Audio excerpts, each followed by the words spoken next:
Leo Tolstoy, who was a Russian novelist and philosopher, wrote, "I believe in God, who is for me spirit, love, the principle of all things. I believe that God is in me as I am in God. I believe that the reason of life, the reason to be here on this earth, is simply to grow in love. I believe that this growth in love will contribute more than any other force to establish the kingdom of God on earth." I believe that. I believe that the greatest single thing that can happen to you is to grow in the understanding of and the experience of love. This lesson is about the most powerful force in human life, the force that is always with you, always for you. And of course, the force is love. Did you know that Star Wars did more in 2 hours to change our understanding of the force than religion has done in 5,000 years? In Star Wars, you really did believe there was a force and that it was for you. True? You had an experience. You had a spiritual experience when you saw Star Wars. Why do you think so many people have gone back, and why do you think they've grossed over $400 million, almost $500 million now? Because there is a force, a universal force. And the highest aspect of the nature of that force is what we call love. Have you ever thought of love as a universal force, a power source, an energy? Not an energy that is generated by you or me, our human intellect, our human consciousness, but something of a higher order.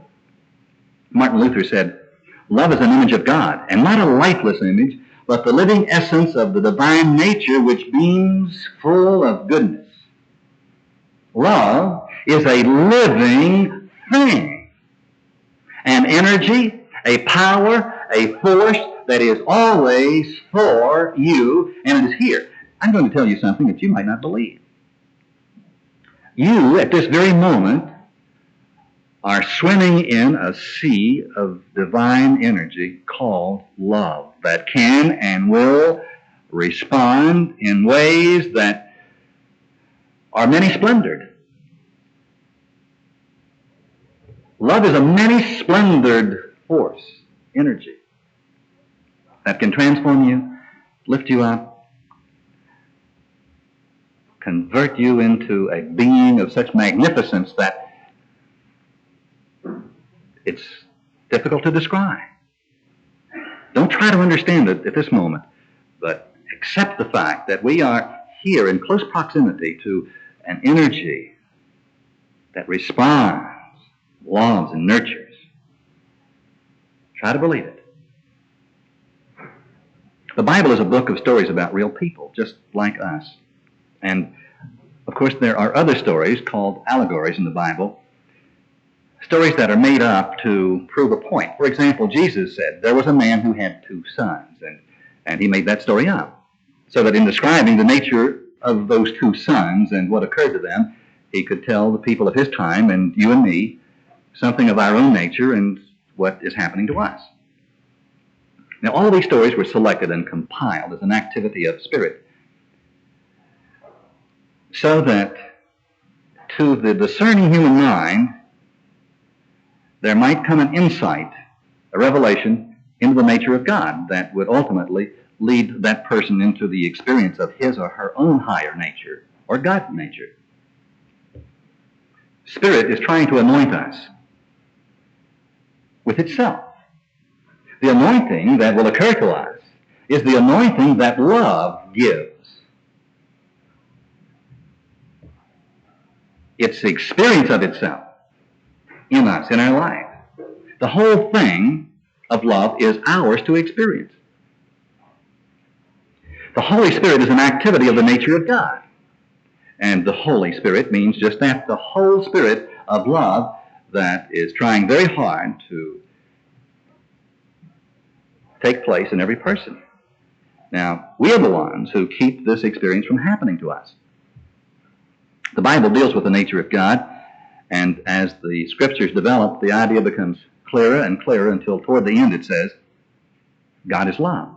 And he that dwelleth in love dwelleth in God, and God in him. And we cannot go much higher than this, at least where we are here upon this planet.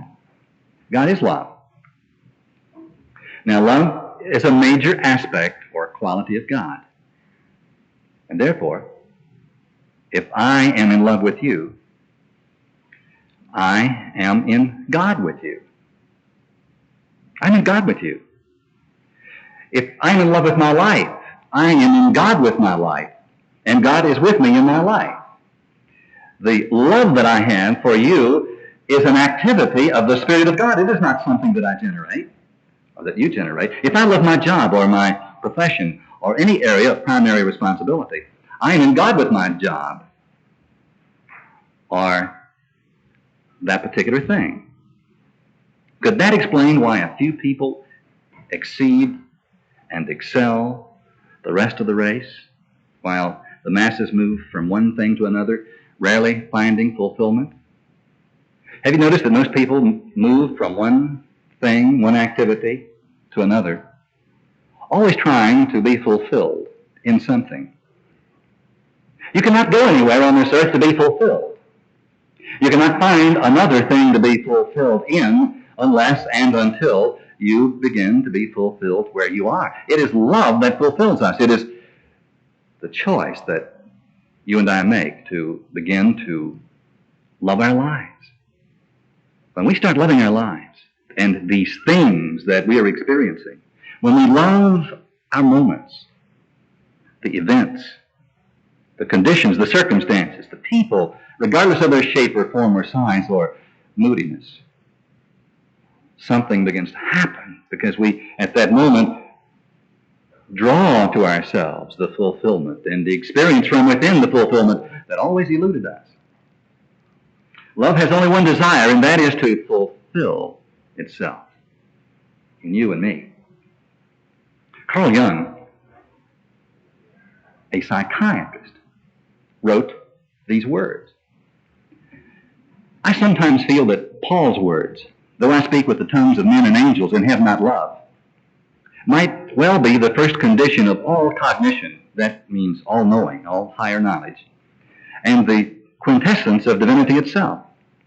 Whatever the learned interpretation may be of the sentence, God is love, I put the word in quotation marks to indicate that I do not use it in its ordinary connotation of desiring, preferring, favoring, wishing, and similar feelings, but as something superior to the individual, a unified and undivided whole. Now hear this. Being a part, man cannot grasp the whole. We are expressions of love. And love is the whole thing. It is the whole creative energy.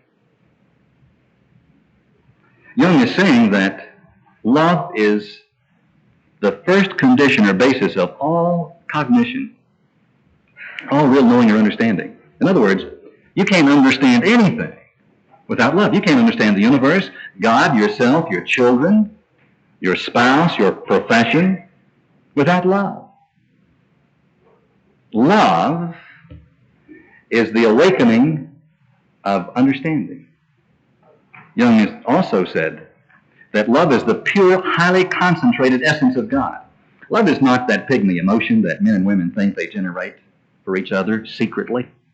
Love is the pure, highly concentrated essence of God. You, at this very moment, are surrounded by the pure, highly concentrated essence of God, and it is a power, it is a force, a very intelligent force. Now, the most important step we can take to understand and experience love is to admit that at the present level, we do not know love at all. How does that grab you? Lovers? To admit that we do not understand love is difficult for the mind to take. The ego wants to be the world's great expert on love. But there is no love in the human ego. It is not there. It cannot understand love. It does not know love at all. Oh, here and there a moment we experience a spark of something, but it is from within. It is of a higher nature, of a higher order. Speaking of Paul's words on love, let's read what he said from the 12th, 13th, and 14th chapters of 1 Corinthians, and I read to you from the Living Bible. Now he begins by talking about the spiritual gifts that are available to anyone who will seek them, and he enumerates those spiritual gifts. But he said, try your best to have the more important of these gifts. First, however, let me tell you about something else that is better than any of them. You'll never guess what he's talking about. Love. It's better than any of these things. In other words, it's all right to learn how to program that parking place in front of the supermarket. It's okay. It's okay to learn how to make those clouds disappear that I was talking about last week, and some of you have told me that you can do it. You're very surprised when it happened. It's okay. But try something that's better than any of these things. If I had the gift of being able to speak in other languages without learning them, and could speak in every language there is in all of heaven and earth but didn't love others, I would only be making noise. In your experience, have you known a person who talked a lot to you, but you knew that they did not care for you at all? They were more concerned with their talking than they were with you. It was just a lot of noise.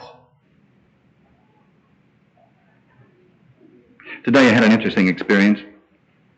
A lady called me and she was quite concerned. She said that she had found in her 15-year-old son's bedroom just this morning 2 magazines. One was Playboy and one was Penthouse. And what should she do? That she was a very Christian person and would not have those things on her premises. And when her son came home, he was going to really catch it. And I suggested that she might want to try another approach. And she said, what is that? And I said, first of all, do not speak to him from your very religious position, which frequently does not love other people at all, but is a loud noise that we make. And I said, besides, if you throw out those 2 copies, that he'll get 2 more next month and keep them in the garage. It's true. And when you make this great pronouncement, he may also get the idea that God does not love sex, and he probably already suspects that from things he's heard around the house.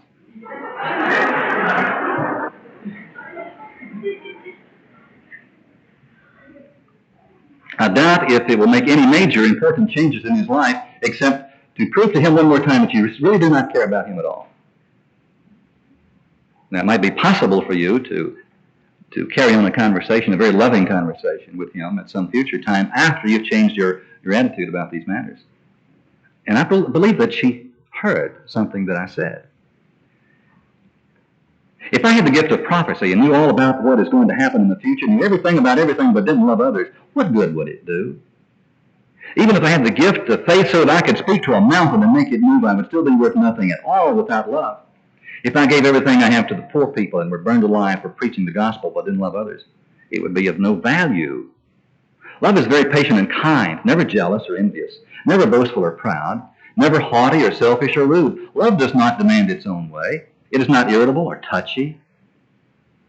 It does not hold grudges and will hardly even notice when others do it wrong. It is never glad about injustice, but rejoices whenever truth wins out. If you love someone, you'll be loyal to him no matter what the cost. You will always believe in him, always expect the best of him, and always stand your ground in defending him. Now, obviously, Paul is talking about a level of consciousness that has not been experienced by ordinary persons. This is not the way the world reacts, is it? So, he must be talking about a higher state of consciousness. He must be talking about love at a level that we have hardly conceived of, and yet a level that is available to each one of us. something that I read to you. Always expect the best of others. You know, at first reading, one might think that love of this kind grovels and lets all kinds of unacceptable behavior happen. Not at all. Real love is tough and will not accept the unacceptable. But it rejects the unacceptable and not the person. It loves the person. But it can say no to the experience of the moment. Paul said, let love be your greatest aim, nevertheless. Ask also for the special abilities the Holy Spirit gives. Let love be your greatest aim, but we cannot let love be our greatest aim until we can admit that we do not know it. And in that moment, something happens. Peace comes. Hope. Expectancy. There is this thing called love. And you were designed by it so that it could experience and express itself. We think we're so tough, we humans. The human race has not really survived by toughness. Instead, man has survived through tenderness. It's quite possible that the race would long ago have been extinct before millions of us inhabited this planet if we had not brought forth the earliest reflections of the higher level of love in the form of the very early form of gentle caring for each other. Helen Keller said, love is the inmost essence of man, out of which his spiritual organism is formed. And what we perceive as love is only a sign of that substance. The highest reflections of love in our ordinary experiences are but early signs of this higher nature that is waiting to flow through us. Now, Jesus, who represented the higher Christ consciousness, said, by this shall all men know that you are my disciples. You are my students. You are those who are seeking to emulate me. If you have love one to another. They will not know that you are disciples of the Christ because of your great wisdom, because of the great accumulation of riches that you will demonstrate, and you will. But they will know it when you start loving each other, when you let love, when you love your life, when you become a channel of love, when love is so real in you that every person can experience it all the time. The best way to describe this force, and it is a force, is to say that it is a feeling rather than a thought. You can't think love. I've heard people say, think love. You can't think love. It is a feeling. It is not something that happens in your head. It happens here in your heart. As a man thinketh in his heart, so is he. And in 1 John, the 4th chapter, there is no fear in love, but perfect love casts out fear. For fear has torment, has to do with punishment. And he who fears is not perfected in love. Love, this higher energy now, is the perfect divine emotion. Remember that I said that love is a many-splendored thing. I want you to get a grasp of this. We're talking about a universal energy that is a pure emotion, and that pure emotion, there are no negatives at all. There are no self-immobilizing, self-destructive emotions. See, we have looked at each other and we have said, well, feelings include love and anger and resentment, and you can't have one without the other. And that is simply not true. You cannot have one with the other. When you and I experience perfect love, we will never again know fear or anger or resentment or any of these self-destructive, spirit-immobilizing feelings. These emotions have been conceived and created by the sick human psyche. And these emotions exist because of the absence of love, as our experience. In the same way that darkness exists only as an absence of light. There's not a darkness switch in this whole building, and I'll bet you that you cannot find one in your home. There's a light switch. You turn on the light and the darkness disappears. Is that correct? Darkness is merely the absence of light. Fear is the absence of love. The negative emotions that we have experienced in the full spectrum of those negative emotions are concocted human emotions that represent the absence of love. And when love, the energy of God, flows through us, that perfect love casts out fear, anger, resentment, self-pity, guilt, all those negatives. Where there is fear, there cannot be love. And the best way to rid yourself of fear is to turn divine love on as your experience. One of the scriptures says, when you love God, to love God. It's exceedingly difficult for most of us to love God because God as God is somewhat intangible. Think of it this way. Love being loving. Let's make a decision right now, all of us, collectively and individually, to love loving. In the past, we've made decisions to love resenting, didn't we? Found a great deal of security in it. To love being angry, losing your temper. You could really tell them off if you did that. Now, let's change all that and decide to love loving. How many times have you heard me say that I love this day? People frequently come up to me and they will say, Jack, I heard you say that in the wintertime and it was snowing or raining. How can you love all these different days? Well, I do. I decided that I was going to love my life and to love this day and to love the makeup of these events that are occurring to me at this moment. That's a choice that I choose to make.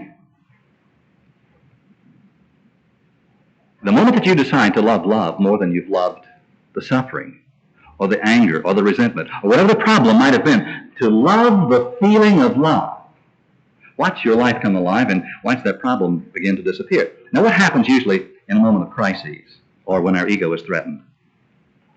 Do we react by practicing love? Usually not so.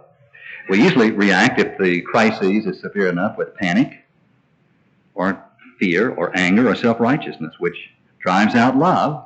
And the moment that you drive out love, you've driven out God. If there is fear, there is no love and there is no God. And the moment that you are afraid of something, you're on your own. You have the thing to contend with.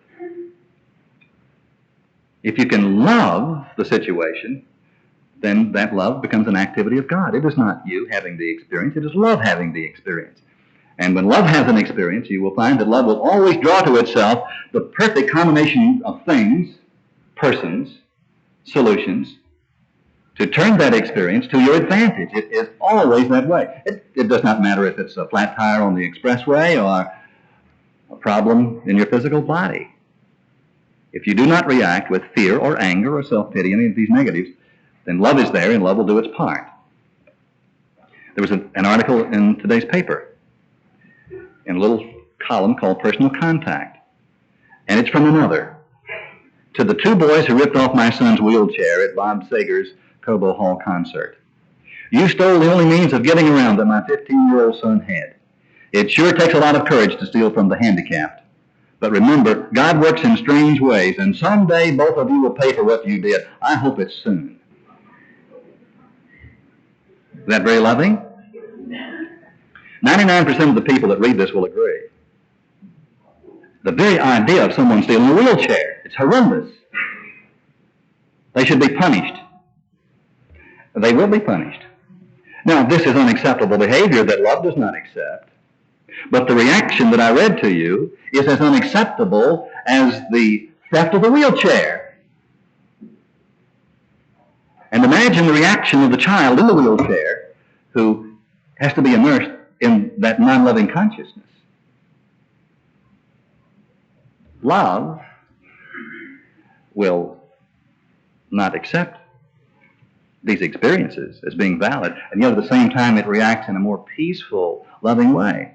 Love does not want anyone to suffer. Love wants those two boys who are equally handicapped. They're the handicapped ones, and love wants them to also be healed and to be comforted, does it not? Completely different feeling. Have you ever been to the dentist with that just a little sensation in one of your teeth, and you knew it was no problem at all, and after 2 minutes he said, well, root canal.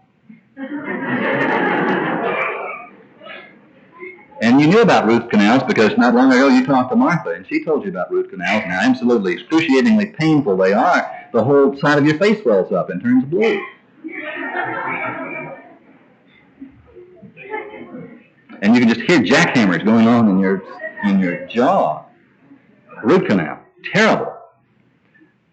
It has to be done, and here comes that dentist and this very imposing instrument that's going into your mouth. You have a choice of being afraid, reacting negatively. But wait a moment. Perfect love casts out fear. This is an experience that I will love. I will enjoy this experience. I will enjoy this root canal. Did you know it's possible to enjoy a root canal? It's true. It really is true. You wouldn't believe it.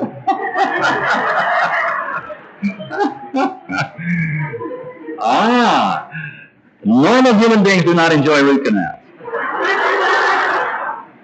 It's true. Love enjoys root canals. Love is so grateful that there is such a thing as a root canal. A short time ago, there was not an end to pull your teeth. I'm so grateful that there's such a thing as root canals, aren't you? And the loving hands of that marvelous, marvelous dentist who is going to perform this, I will bless those hands. What a great experience we're going to have. It works. Try it. Carl Jung again. This fantastic psychiatrist does not sound like a psychiatrist to me. Love reveals its highest mysteries and wonder only to him who is capable of unconditional surrender and loyalty of feeling. Unconditional surrender of the ego, of the sense of fear, guilt, and worry, and loyalty of feeling, because this is so hard, few indeed of mortal men can boast of achieving it. Normal human beings do not achieve this, but we've decided that we want to rise above normalcy. Is that correct? Loyalty of feeling means consistency of feeling. If we vacillate between highs and lows, between good and bad feelings, we will never experience this higher state of love. In other words, if you've not made a decision that is strong enough to be in control of your mind so that in the ordinary course of a day you can walk through whatever events life brings to you without being depressed or reduced or diminished or angry, you will never know love. We keep wanting to know love, but as long as we vacillate between the normal highs and lows, we will not know it. We will be of the earth. Love requires that you and I make decisions, that we become consistent in our emotional responses to life, and that we decide that we will love being upon this earth regardless of what happens to us. It does not matter what occurs. We will enjoy it and we will love it, and we will find the good that is there, even as we wade through the very real problems that will occur. Love does not mean that every one of your days is going perfect. It might mean that when you start to practice it, they will really get screwed up. Just give you a chance to prove that you are consistent. And in that consistency, in some moment when you least expect it, there will be a flow of energy and of power and of feeling and of insight that will lift you to a mountaintop. And you will see and understand things you never saw or understood before. Why do you think that we have all these stories of exceptional people who stood out above the crowd in times of peril or distress or crises? They would not let themselves be brought to the level of the ordinary experience of that moment, as was happening to everyone else. And that's been your problem and mine. We've reacted all over the place with everything but love. And we have rationalized our lack of love. This dear lady who was laying on those two kids for stealing her son's wheelchair, she has a perfect reason. God, she can use that one for years.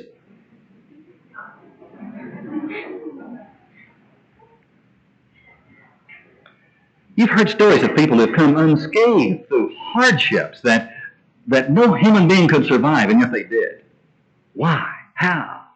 If you knew the true story, you would see that there was an energy that was there, that was happening to them because they fulfilled the conditions of it.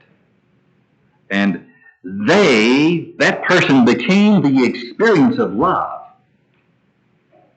I could tell you 1,000 stories. One comes to my mind. A professor of music in this city who was very well known, a few years ago lost his briefcase that was filled with music that he had accumulated, scores that were irreplaceable for many years of his life, and he loved that music. And when he reported it to the police, they said, "You will never get it back because of where and how it was lost." And he said, but I will. He said, who would destroy music? Who could destroy music?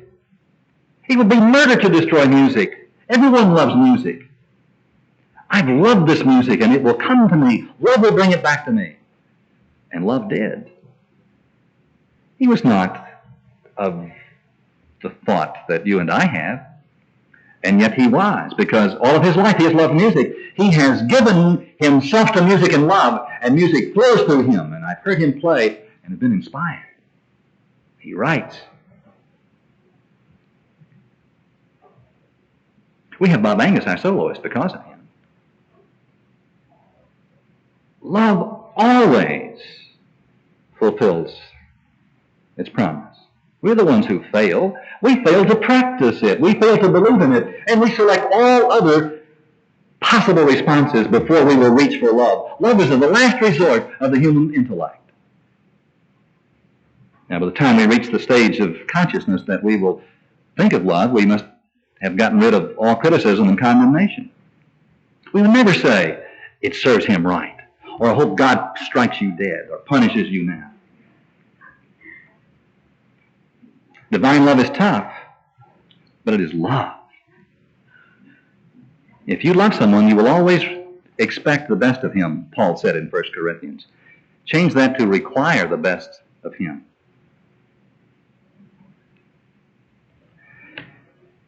The book Jonathan Livingston Seagull is a story and description of higher consciousness.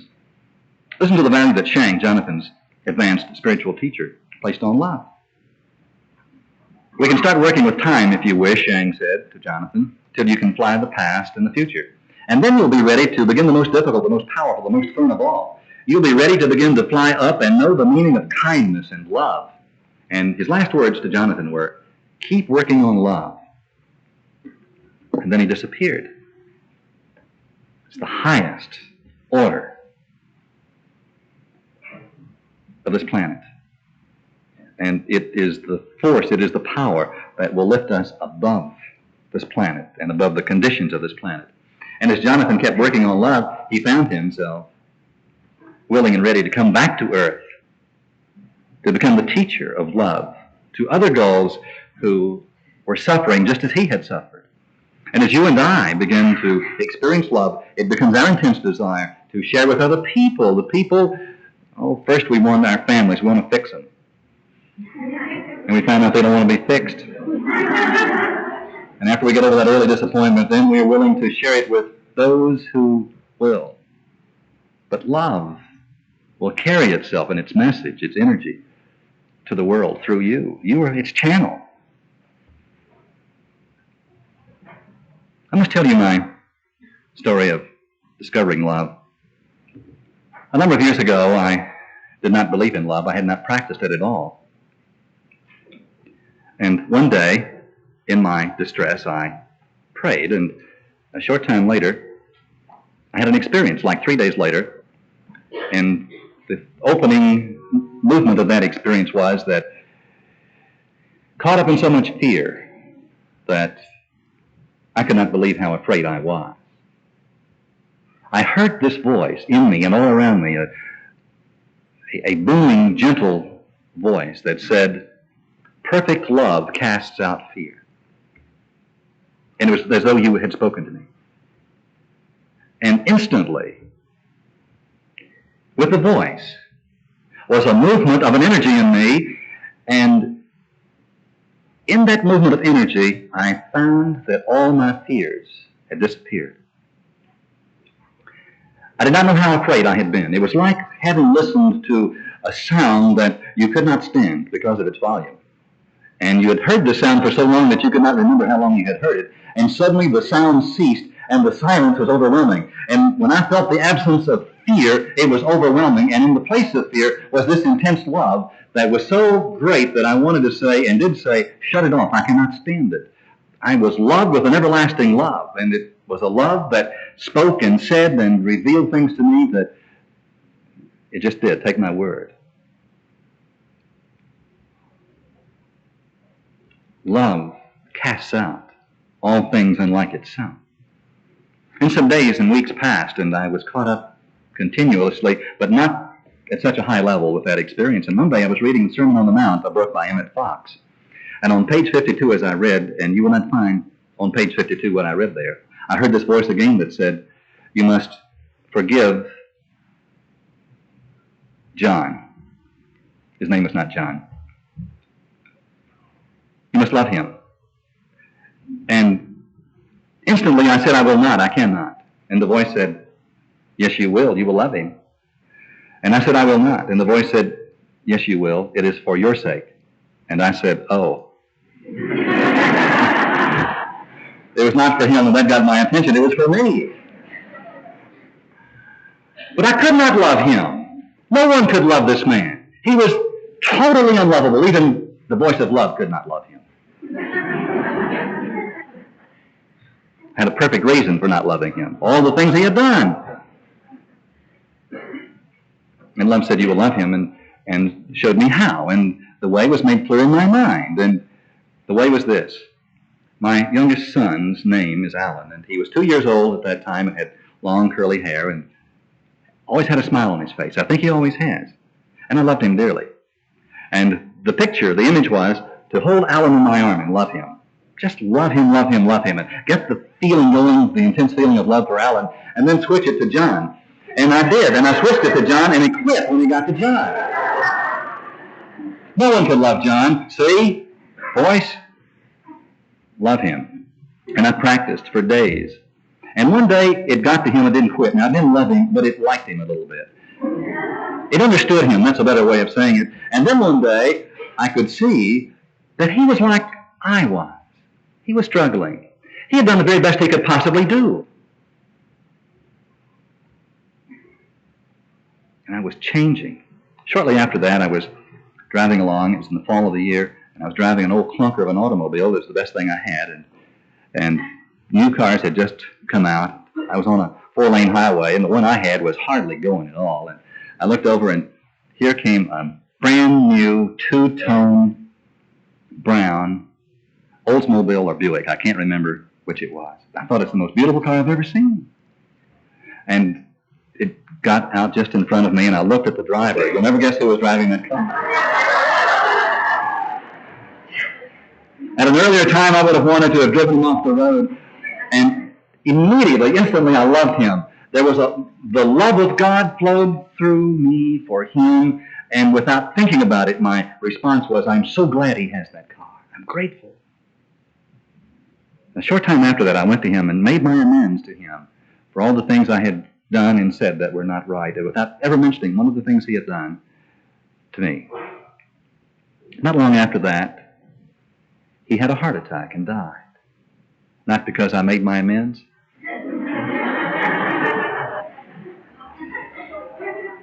That would have been enough at that time to brought it to pass. But you see, love had me at the right place at the right time to have the experience that I needed to have. And from that day to this, I've never gone to sleep at night hating or resenting any human being. I cannot tell you the freedom that brought to me, the gift of love. I'd spent years disliking him, planning the perfect demise for him. An incredible insanity of the mind that was erased the power of love.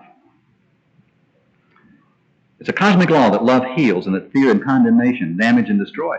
I had only damaged my own life with those human negative emotional responses. And love said, love him. Let me love him through you. Here, give me the chance, and I will love my own. And in time, he will pay the karmic price for what he's done.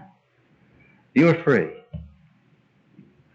The truth is that there's only one remedy for fear, and that is to get a sense of divine love and let them replace the self-defeating negative emotions.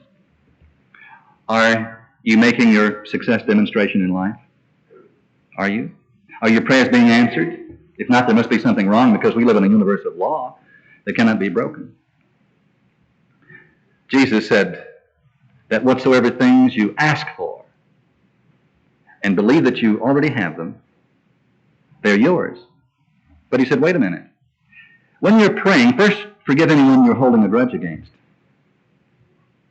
In just a little while, we're going to sing the Lord's Prayer that establishes the same law. Forgive us our debts as we have forgiven our debtors or our trespassers. If your life is not working out the way you wanted, could it be that you're holding a grudge? That you're blaming one human being for something long ago? That you've not given love the opportunity to flow through you to become a perfect channel, because God is love and God never punishes or threatens. Our assignment this week is to be a channel of love. Listen to this. Jesus said, listen, all of you. Love your enemies. Do good to those who hate you. Pray for the happiness of those who curse you. Implore God's blessing on those who hurt you. Well, we don't even have to go that far. Let you and I go out of this experience together, the most turned on, loving, joyous people. Let's take each experience that comes to us and love it, whatever it might be, whatever the world says about it, and love it and the people of it. To love so much so well that Spirit cannot tell the range and sweep of her own boundary, to become the living channel of the love of God upon this earth. Do it for one day, and then one more day. Do it until we meet again. And if you will, I will behold in you a new being, a new creation, reformed by the love of God. And that's the way it really is.